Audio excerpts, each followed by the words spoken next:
A $9 million dream turned nightmare? Nestled in a quiet neighborhood, it promised hope. A beacon for those battling addiction. A $9 million testament to rehabilitation. This state-of-the-art drug treatment center, funded by the controversial Church of Scientology, seemed like a dream come true. But dreams can quickly morph into nightmares. This one did, leaving behind unanswered questions and shattered lives. The facility abruptly shut its doors, leaving everyone wondering what went wrong. The closure sent shockwaves through the community. This wasn't just a building shutting down, it was a lifeline being severed for countless individuals desperately seeking help. The gleaming facade of the $9 million center couldn't hide the unsettling truth lurking beneath. Theories about the center's demise spread like wildfire. As soon as the news broke, speculation ran rampant across social media platforms, news outlets, and even casual conversations in coffee shops. Everyone seemed to have their own version of the story, each more sensational than the last. Some pointed to financial woes, claiming the center was bleeding money.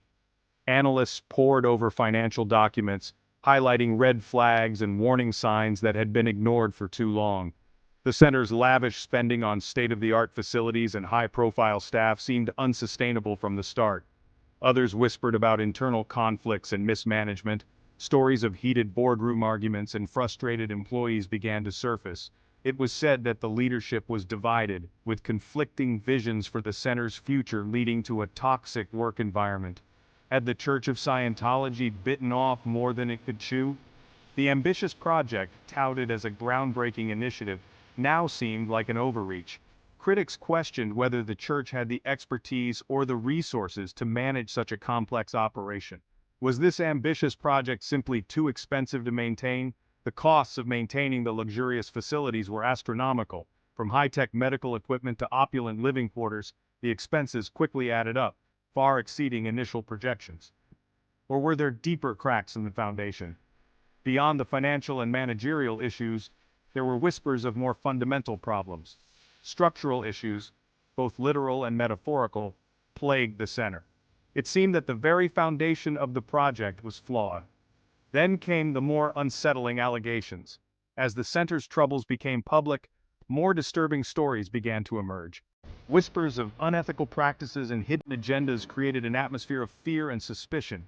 Former employees and patients started speaking out, painting a disturbing picture. Interviews with ex-staff and former patients revealed a side of the center that had been carefully hidden from the public eye. Their testimonies were harrowing, describing a place where care and compassion were in short supply. They alleged questionable practices, inadequate care, and a focus on Scientology teachings over evidence-based treatment. The center, they claimed, prioritized religious indoctrination over proper medical care, leaving patients vulnerable and untreated. Could it be that the center's closure was a desperate attempt to silence these dissenting voices? The sudden shutdown raised eyebrows. Was it a strategic move to prevent further scrutiny and silence those who dared to speak out? Adding fuel to the fire, some former members of Scientology came forward with even darker theories. They suggested that the center's true purpose was far more sinister than anyone had imagined. They claimed the center was never truly about helping addicts. Instead, it was a cleverly disguised recruitment tool. The goal was not to heal, but to convert, using the guise of rehabilitation to draw in new members. Instead, they alleged it was a front for recruitment, a way to lure vulnerable individuals into the church's fold. Vulnerable individuals, desperate for help, were seen as easy targets. The center offered them hope, only to entangle them in the church's web. Was this a cynical ploy to exploit people at their lowest point? The allegations painted a grim picture of exploitation and manipulation, where the suffering of individuals was used for organizational gain. The lack of transparency from the Church of Scientology only fueled these suspicions. Their silence spoke volumes. The church's refusal to address these concerns publicly only deepened the mystery and suspicion surrounding the center's operations. It raised serious questions about their true motives and the ethics of their methods. Investigative journalists began to dig deeper, uncovering a tangled web of ethical dilemmas and questionable practices. One thing was clear: the $9 million facility was more than just a failed investment. It stood as a monument to broken promises and shattered dreams, a stark reminder of what happens when ambition outstrips ability. It was a symbol of a system that had failed those who needed it most. The people who had turned to the center in their darkest hours were left with nothing but disappointment and disillusionment. The center's closure was not just a financial failure, it was a human tragedy. The impact of the closure was devastating. It sent shockwaves through the community, leaving a trail of despair and hopelessness in its wake. The facility had been a beacon of hope for many, a place where they believed they could find solace and a path to recovery. For those seeking treatment, it was a crushing blow. The doors that once symbolized a new beginning were now shut, leaving them to grapple with their demons alone. The sense of abandonment was palpable, as if the very system meant to support them had turned its back. Imagine having the courage to confront your addiction, to reach out for help, only to have that lifeline abruptly cut off. The emotional toll of such an experience is immeasurable. It takes immense strength to seek help, and to have that effort met with a closed door can be utterly demoralizing. The closure left countless individuals in the lurch, their hopes dashed, their futures uncertain. Many had pinned their last hopes on this facility, believing it to be their final chance at redemption. Now, they were left to navigate the treacherous waters of addiction without a compass. Families were left reeling, grappling with the emotional fallout. The pain of watching a loved one struggle with addiction is profound, and the closure only compounded their anguish. They had placed their trust in the facility, hoping it would be the turning point in their loved one's battle. They had entrusted their loved ones to this facility, believing in its promises of healing and recovery. The center had been a symbol of hope, a place where they believed miracles could happen.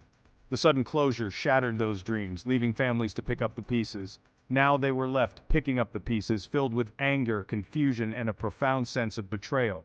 The trust they had placed in the system was broken, and the emotional scars ran deep. The sense of injustice was overwhelming, as they struggled to understand how such a vital resource could be taken away. The closure wasn't just a logistical setback, it was a deeply personal tragedy for countless families. The emotional wounds inflicted by addiction are deep, and the closure only served to exacerbate them. The sense of loss was profound, as families mourned the loss of a lifeline. The closure also highlighted a critical shortage of affordable and accessible addiction treatment options. The demand for such services far outstrips the supply, leaving many without the help they desperately need. The closure of this facility only served to underscore the urgent need for more resources. With this facility gone, the already long waiting lists at other centers grew even longer. The strain on the system was palpable as more and more people sought help. The overcrowded waiting rooms were a stark reminder of the gaps in the system and the urgent need for more support. This meant that those who desperately needed help were forced to wait, often in excruciating pain and with potentially fatal consequences. The wait for treatment can be agonizing, and for many it can mean the difference between life and death. The closure only served to highlight the critical need for timely intervention. The story of this $9 million facility is a stark reminder that addiction doesn't discriminate. It affects people from all walks of life, regardless of their background or circumstances. The closure served as a poignant reminder of the far-reaching impact of addiction and the urgent need for comprehensive support. It affects people from all walks of life, and its consequences are far-reaching. The ripple effects of addiction can be felt throughout communities, affecting not just the individuals struggling with it, but their families, friends, and loved ones. The closure of this facility was a stark reminder of the need for a holistic approach to addiction treatment. The closure underscored the urgent need for increased investment in addiction treatment and support services. The demand for such services is only growing, and the current system is struggling to keep up. Advocates are calling for more resources, more support, and more comprehensive care for those affected by addiction. It also highlighted the importance of holding organizations accountable for their actions, especially when vulnerable lives are at stake. The closure of this facility was a stark reminder of the need for transparency, accountability, and a commitment to the well-being of those in need. The fight for justice continues as advocates work to ensure that no one is left behind. At the heart of the controversy lies Scientology's signature Purification Rundown program. This program has been a subject of intense debate and scrutiny for years, drawing attention from both supporters and critics alike. This unorthodox approach, a cornerstone of the Church's belief system, was heavily promoted at the now-defunct treatment center. The Church of Scientology has long touted the purification rundown as a revolutionary method for achieving physical and spiritual well-being. But instead of evidence-based therapy, patients were subjected to a bizarre regimen of saunas, vitamins, and intense interrogations. These methods are far removed from conventional medical practices and have raised eyebrows in the scientific community. The purification rundown claims to rid the body of toxins and past traumas. Proponents argue that the combination of heat, vitamins, and specific exercises can cleanse the body and mind, leading to a state of heightened clarity and health. However, medical experts have denounced it as scientifically unfounded and potentially dangerous. They point out that there is no credible evidence to support the claims made by the Church, and that the methods used can pose serious health risks. Critics argue that it's nothing more than a pseudo-scientific ritual designed to indoctrinate and control vulnerable individuals. They believe that the program preys on those who are desperate for help, offering false hope and potentially causing more harm than good. The Church's insistence on using this unproven method, even in the face of widespread criticism, raises serious ethical concerns. The lack of transparency and the potential for exploitation are major points of contention among detractors. The program's reliance on excessive sweating and vitamin consumption can have detrimental effects on individuals struggling with addiction. Excessive sweating can lead to dehydration and electrolyte imbalances, while high doses of vitamins can cause toxicity and other health issues. Many of these individuals are already in a fragile state, both physically and mentally. They are often seeking help for serious issues such as substance abuse, mental health disorders, and trauma, making them particularly vulnerable to unproven and potentially harmful treatments. Subjecting them to such extreme measures without proper medical supervision can exacerbate their condition and put their health at risk. Medical professionals emphasize the importance of evidence-based treatments and the need for proper oversight when dealing with vulnerable populations. Furthermore, the purification rundown involves hours of intense questioning, often about deeply personal and traumatic experiences. This process, known as auditing in Scientology jargon, is a central practice within the Church and is believed to help individuals confront and overcome their past traumas. This process, known as auditing in Scientology jargon, can be emotionally distressing and triggering, especially for individuals struggling with addiction who may be more susceptible to manipulation and coercion. The intense nature of these sessions can lead to significant emotional turmoil, further complicating the recovery process for those already in a vulnerable state.